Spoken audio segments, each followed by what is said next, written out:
selamat datang di channel Belajar Biologi kelas 10, 11, dan 12. Kita masih membahas fotosintesis. Di sini kita akan membahas tentang salah satu tahap dari fotosintesis, yaitu reaksi terang. Ya, kemarin kita sudah bahas sedikit bahwa fotosintesis reaksi singkatnya adalah sebagai berikut, yaitu 6H2O ditambah 6CO2 menghasilkan C6H12O6 ditambah oksigen O2. O2-nya 6. Nah, reaksi ini sebetulnya terbagi atas dua tahapan, yaitu ada reaksi terang ya yang terjadi di tilakoid yang langsung menggunakan klorofil, dan reaksi gelap yang terjadi di stroma. Mari kita bahas satu persatu. Yang pertama, reaksi terang. Reaksi terang ini terbagi menjadi dua, yaitu ada fotofosforilasi non-siklik dan fotofosforilasi siklik. Apa itu fotofosforilasi? Foto itu cahaya, mengacu pada peristiwa fotosintesis yang membutuhkan cahaya. Fosforilasi artinya pembentukan ATP, ya, pembentukan energi.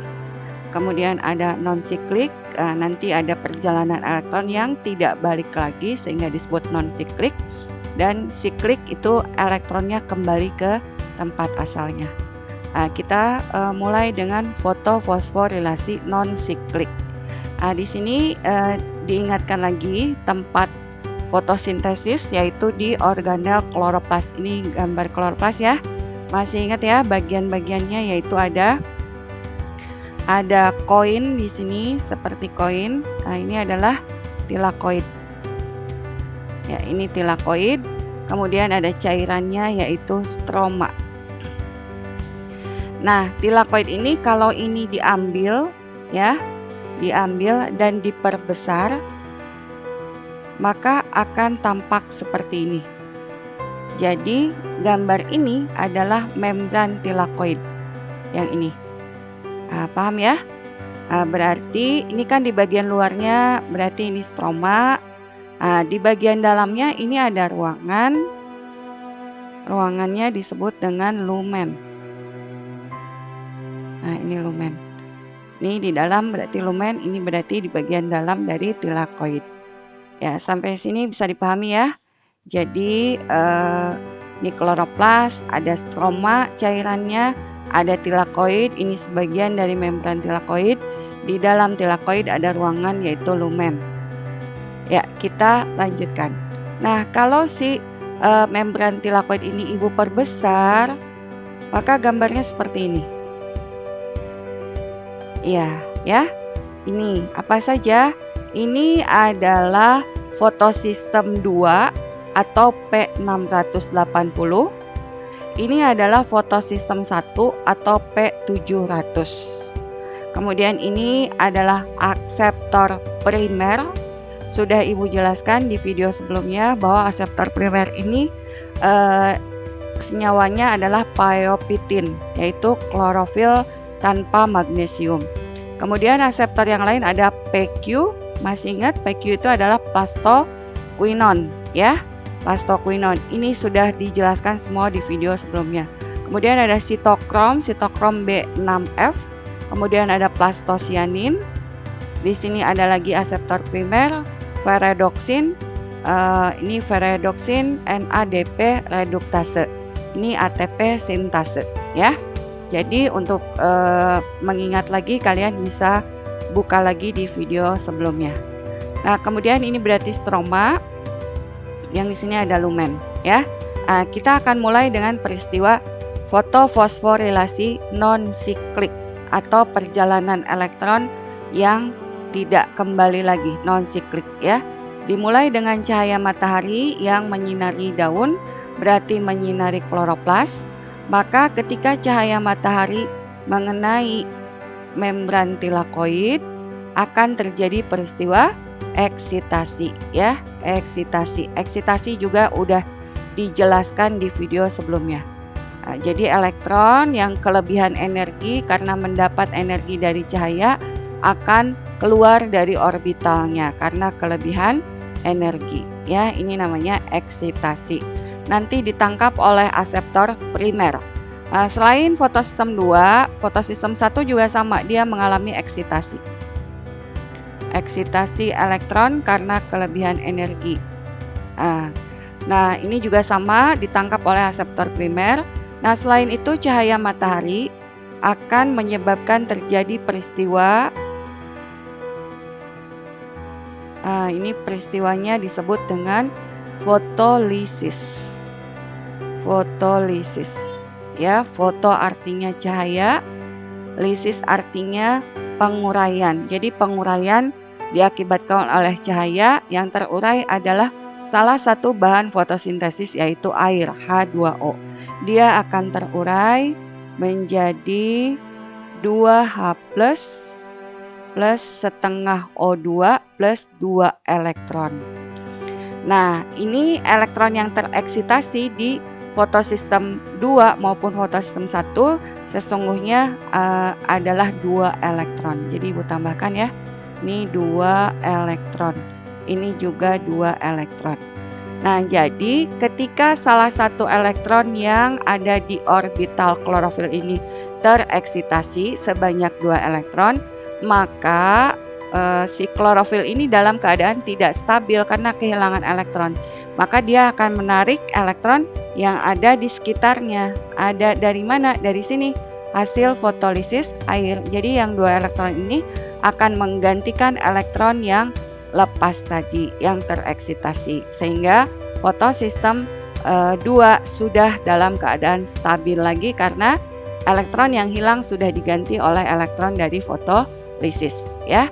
Selanjutnya ini elektron yang jalan ini ditangkap oleh aseptor primer, dari aseptor primer ke plastoquinon, dari plastoquinon ke sitokrom, sitokrom B6F, dari sitokrom kemudian ke plastosianin, dari plastosianin pindah ke fotosistem 1 yaitu P700. Ketika elektron pindah dari satu aseptor ke aseptor lain, ini akan terlepas energi sedikit demi sedikit karena elektron yang tereksitasi tadi adalah elektron yang kelebihan energi. Jadi ketika pindah dari satu aseptor ke aseptor lain, dia sambil melepaskan energi sedikit-sedikit. Energi yang terlepas tersebut akan digunakan oleh siapa? Oleh ion H+ yang banyak terdapat di stroma. Jadi di stroma ini banyak ion H+. Nah, karena terjadi peristiwa perpindahan elektron, maka ion H+ ini akan terpompa ke dalam. Dari stroma akan terpompa ke lumen. Sehingga kondisi lumen sekarang dipenuhi oleh ion H+. Tuh, ya. Nah, kita kembali lagi ke sini. Nanti elektronnya sudah ada di sini ya, aseptor primer. Nah, yang harus diperhatikan di sini berarti fotosistem 2 dia adalah akseptor elektron karena mendapat elektron dari H2O. Dia juga donor. Kenapa? Karena elektron dari fotosistem 2 ternyata diberikan kepada fotosistem 1, ya, berarti dia donor. Fotosistem 1 akan memberikan elektronnya ke aseptor primer phyopitin, selanjutnya ke ferredoksin, selanjutnya ke FNR. Berarti P700 juga merupakan donor dan akseptor. Nah, terakhir di FNR, energi yang dibawa oleh elektron ini akan digunakan untuk apa? Untuk membentuk NADPH. Jadi NADP+ akan bereaksi dengan H+ akan menghasilkan NADPH. Ini di sini ya. tapi Ibu taruh di bawah aja. Jadi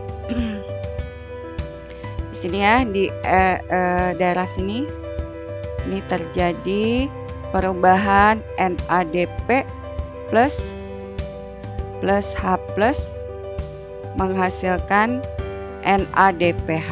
Oh iya, jangan lupa di sini juga ada elektron. Elektronnya dari mana? Elektronnya dari fotosistem 1. Di sini ada elektron.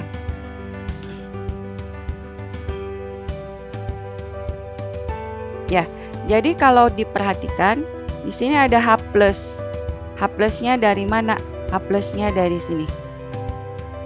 Dari hasil fotolisis. Jadi boleh ditulis H plusnya berasal dari fotolisis.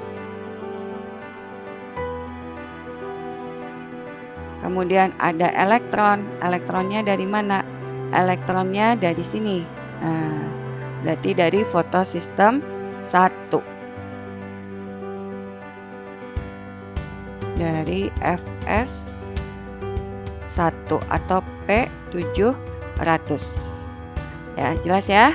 Nah, kemudian ini H+ yang konsentrasinya banyak di lumen. Sekarang jadi mencari cara supaya dia bisa keluar. Ternyata ada pintunya. Pintunya di mana? Pintunya di sini, di ATP sintase. Nah, jadi sekarang H+-nya keluar dari lumen. Menuju kemana? Menuju ke stroma. Nah, ini H+.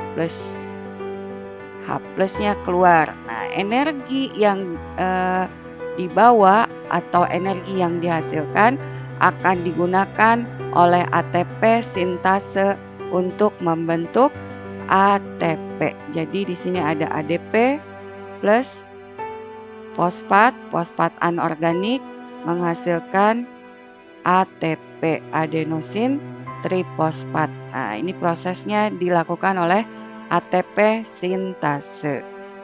Nah, itu non-siklik. Jadi di non-siklik ini sudah dihasilkan oksigen, kemudian sudah dihasilkan NADPH, dan sudah dihasilkan ATP.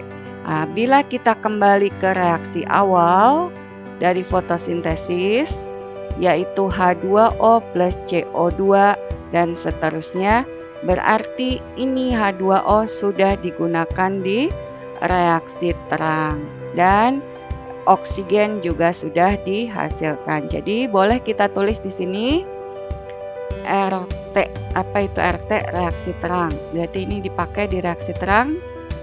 Ya, kemudian ini dihasilkan di reaksi terang juga.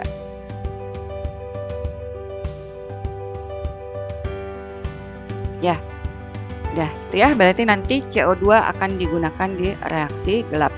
Kita kembali lagi ke non-siklik. Nah, non-sikliknya sudah selesai. Kita akan lanjut ke yang kedua, yaitu fotofosforilasi siklik. Tapi boleh kita simpulkan ya di sini bahwa pada fotofosforilasi non-siklik yang pertama dilibatkan dua fotosistem, yaitu fotosistem 1 dan fotosistem 2.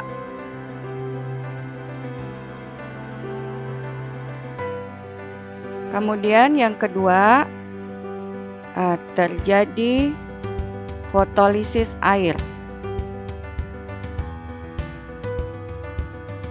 Kemudian berikutnya yang ketiga, elektron dari fotosistem 2 akan diganti oleh elektron dari fotolisis air. Kemudian yang ketiga, elektron dari atau elektron fotolisis 1 diganti oleh elektron fotolisis 2.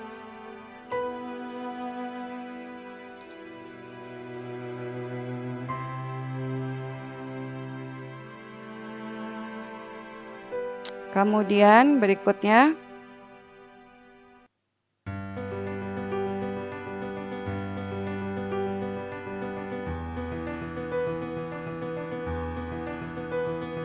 pembentukan ATP terjadi ya.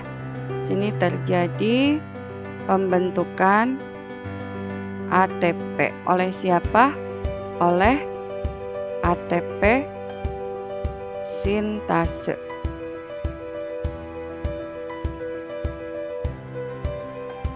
Kemudian satu lagi juga terjadi pembentukan NADPH ya. NADPH tadi, NADPH ini yang ini ya, H+-nya dari fotolisis, elektronnya dari fotosistem 1. Nah, itu kesimpulan dari fotofosforilasi non-siklik. Oh ya, satu lagi, tadi ada perpindahan H+ ya. H+ dari stroma dipompakan ke lumen. Nah, peristiwa ini disebut dengan chemiosmosis. Osmosis ya, perpindahan ion H+ di sini dari konsentrasi kalau osmosis apa? Dari konsentrasi jumlah banyak ke jumlah sedikit, sehingga di sini jumlahnya jadi banyak ya. Ini peristiwa chemiosmosis. Ya, itu fotofosforilasi siklik, non siklik. Sekarang kita masuk ke fotofosforilasi siklik. Nah, fotofosforilasi siklik ini terjadi kapan terjadinya? Bila kloroplas kekurangan ATP. Ya, kekurangan ATP, maka fotofosforilasi non-siklik akan berubah atau akan diganti menjadi fotofosforilasi siklik. Itu ya. Jadi itu pengaturannya. Kalau ATP-nya kurang, maka fotofosforilasi non-siklik akan segera berubah menjadi siklik. Ya, kita lihat ya prosesnya.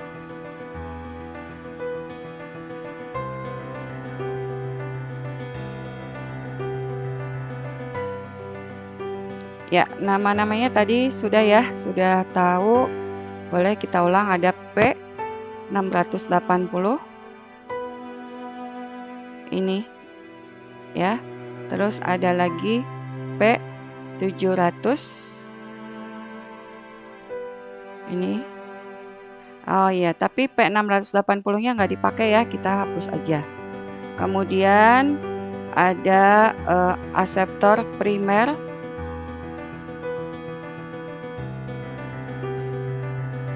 Kemudian ada plastoquinon. Ada lagi ferredoxin. Ada lagi plastocyanin.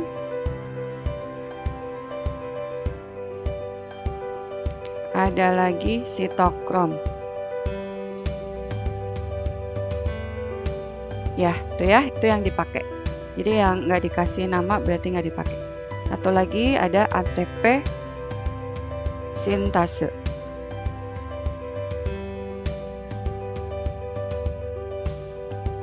Oke, ya. Jadi sekarang kita mulai perjalanan elektron yang siklik. Sama dimulai dengan cahaya matahari mengenai kloroplas, tapi karena ATP-nya kurang, perjalanannya siklik ya. Nah, jadi yang terjadi di sini eksitasi elektron dari P700 atau fotosistem 1 akan ditangkap oleh aseptor primer phyopitin, dari situ ke ferredoksin. Nah, dari ferredoksin dia tidak ke FNR, tapi dia balik menuju ke plastoquinon. Dari plastoquinon ke sitokrom B6F, dari sitokrom ke plastosianin, dari plastosianin kembali lagi ke P700. Maka disebutlah siklus elektron siklik.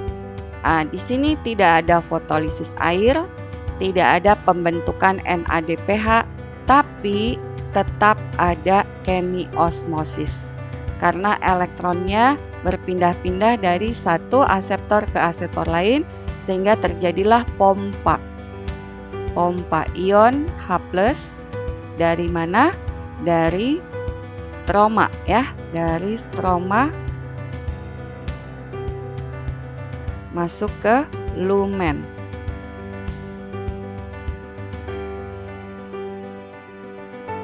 Ya, gitu ya. Jadi sekarang di lumen banyak berisi H+, sama kayak tadi.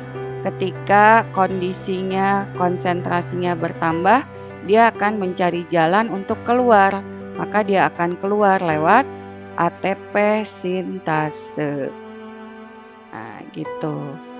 ATP sintase akan memanfaatkannya untuk membentuk ATP dari ADP. ADP plus P menghasilkan ATP.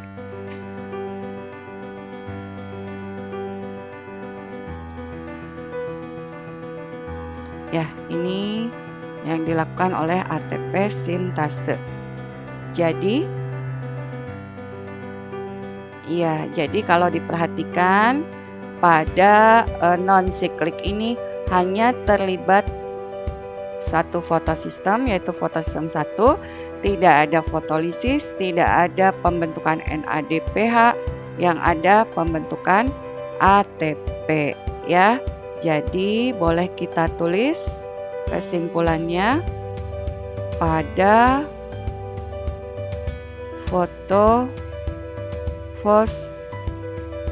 fosforilasi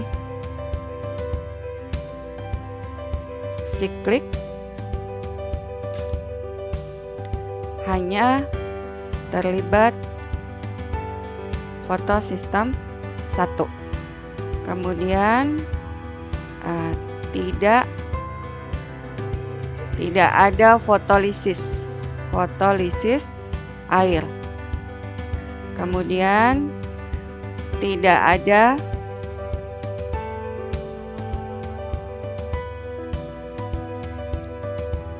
ada pembentukan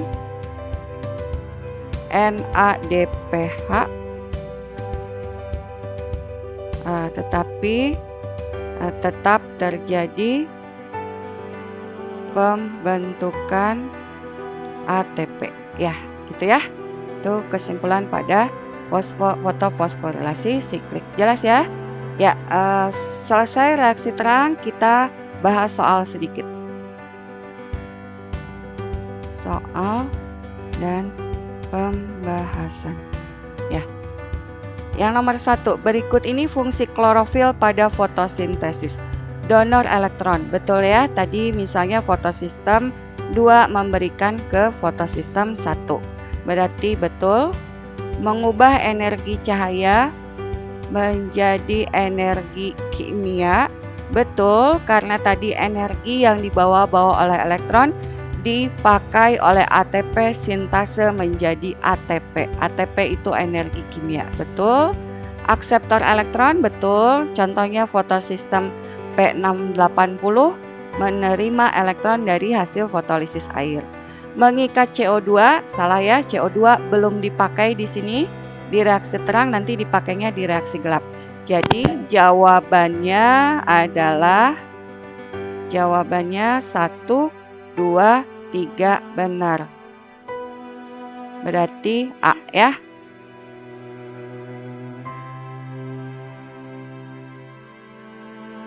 Nomor 2. Bagian yang dapat berfungsi menerima cahaya pada reaksi non-siklik adalah ya klorofil A. Betul ya, klorofil A sebagai pusat reaksi pada semua tanaman atau semua makhluk hidup autotrof.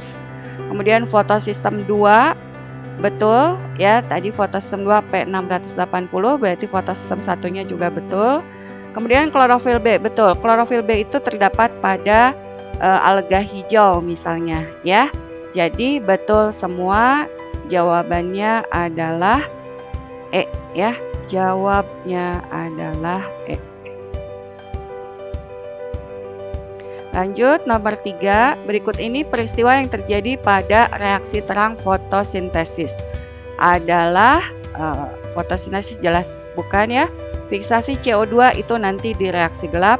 Penguraian klorofil, klorofil tidak terurai tapi tereksitasi. Kemudian siklus Kelvin itu nanti di reaksi gelap. Pemecahan molekul air, betul. Tadi peristiwanya disebut dengan fotolisis ya. Fotolisis. Jadi jawabannya E. Lanjut nomor 4, perhatikan gambar kloroplas berikut. Ya, terbentuknya O2 berlangsung pada bagian yang bernomor. Kita kasih nama dulu ya. Nomor 1 ini, nomor 1 yang seperti jeruk dibelah itu adalah DNA karena kloroplas punya DNA sendiri. Nomor 2 berarti itu stroma ya. Stroma. Nih, stroma. Nomor 3 ini berarti membran ya. Membran kloroplas.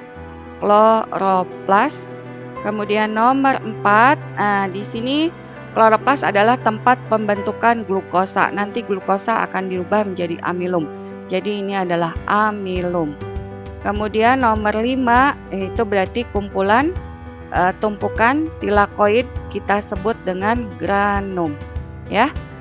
Berarti O2 itu di reaksi terang berarti di tilakoid. Tilakoidnya di sini diwakili oleh granum. Jadi jawabannya adalah E. Ya. Nomor 5, perhatikan persamaan reaksi fotosintesis berikut. CO2 H2O menghasilkan C6H12O6 plus X. Ya, kita tahu X-nya siapa? X-nya adalah O2, oksigen. Ya, masih ingat O2-nya dari mana? O2-nya berasal dari hasil reaksi terang, yaitu hasil fotolisis air. Berarti jawabannya adalah yang A. Ya, gitu. Gampang ya. Mudah-mudahan penjelasannya bisa dipahami baik materi maupun soal. Nantikan Ibu di video-video selanjutnya. Assalamualaikum warahmatullahi wabarakatuh.